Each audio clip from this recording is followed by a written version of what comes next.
Welcome to key talks. ఏపీలో కాపు సామాజిక వర్గంలో అంతర్మదనం మొదలైందా? ఎన్నికలు పూర్తయి కేవలం ఏడాది మాత్రమే అయిన సమయంలో రీఅలైన్మెంట్ కోసం కొత్త ప్రయత్నాలు అండర్ కరెంట్గా జరుగుతూ ఉన్నాయా? వరుస పరిణామాలు చూస్తుంటే అలాగే అనిపిస్తోంది.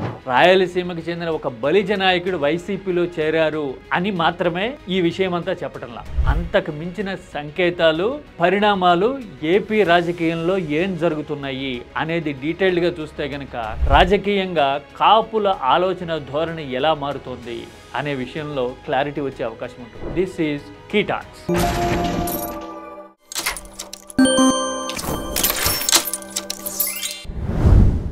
ఏపీలో రాజకీయంగా ప్రభావం చూపించే అతి పెద్ద సామాజిక వర్గం ఏది అంటే గనక కాపులు అని ఖచ్చితంగా ఒప్పుకొని తీరాల్సిందే ఎవరైనా సరే.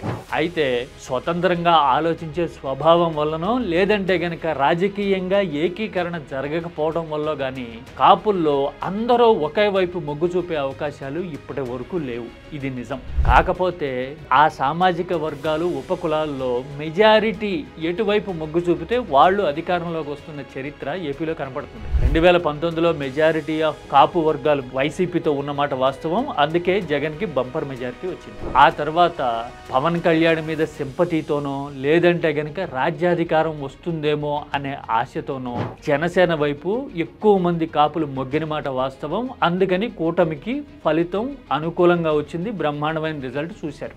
తీరా అధికారంలోకి వచ్చిన తర్వాత మరో 15 ఏళ్లు ముఖ్యమంత్రిగా చంద్రబాబే ఉండాలి అని, చంద్రబాబును బలపరిచేందుకు తాను ఎప్పటికీ సిద్ధం అని పవన్ కళ్యాణ్ మాట్లాడుతున్న తీరు చూసిన తర్వాత చాలా మందికి మింగుడు పడని మాట వాస్తవం.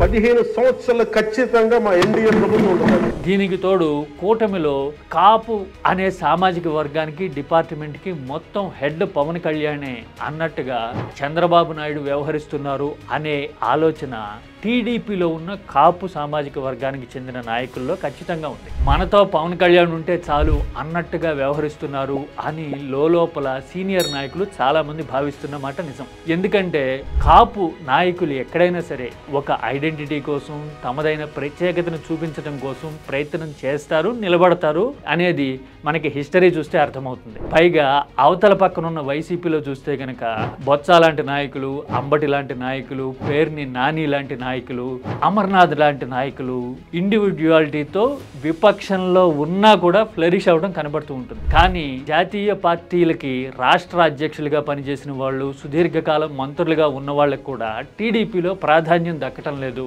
అనేది ఓపెన్ సీక్రెట్ అయిపోయింది. పైగా కాపుల రిప్రజెంటేషన్ విషయానికి వస్తే కేబినెట్లో నిమ్మల మాత్రమే కనిపిస్తూ ఉన్నారు.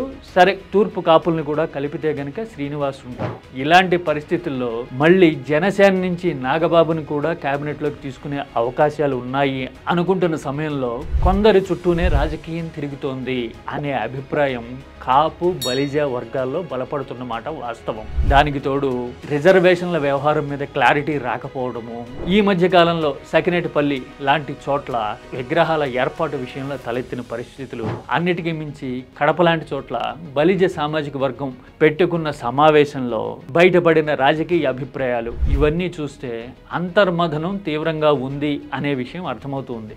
పైగా ఏ పార్టీ అయినా కూటమైనా అధికారంలో ఉన్నప్పుడు సహజంగా వచ్చే వ్యతిరేకత కొంత ఉంటుంది. ఆ వ్యతిరేకతకి ఈ అంతర్మథనం తోడైతే పరిస్థితులు, పరిణామాలు ఎలా ఉంటాయి అనేది ఇప్పుడు ఆసక్తికరంగా కనిపిస్తూ ఉంది. ఎందుకంటే కృష్ణా జిల్లాకి పేరు పెట్టించడం విషయంలో కానీ, రిజర్వేషన్ల మీద క్లారిటీ ఇచ్చే విషయంలో అనుసరించే వైఖరి కానీ, అన్నిటికీ మించి కాపు సామాజిక వర్గము లేదంటే గనక బలిజ లాంటి ఇతర కులాలు అంటే ఒక సైడ్ కిక్ పార్టీనో లేదంటే గనక ఫలానా నాయకుడో మాత్రమే ప్రతినిధి అనుకోవడం కాకుండా అందరినీ కలుపుకొని పోతాము అనే ఆలోచన చేయడం లాంటివి జరిగితే పరిస్థితిలో మార్పు వస్తుందేమో తప్ప, మామూలుగా ఇప్పుడున్న ట్రెండ్ను బట్టి చూస్తే కాపు సామాజిక వర్గంలో అంతర్మథనం అనేది తీవ్ర స్థాయిలో ఉంది అని మనకి అర్థమైపోతుంది. సామాజిక వర్గాల వారీగా చూసినా, పార్టీల వారీగా చూసినా ఎలక్షన్ టు ఎలక్షన్ రాజకీయ వ్యూహాలు, విధానాలు ఖచ్చితంగా మారుతాయి. కాబట్టి ఆ మార్పుకి ఈ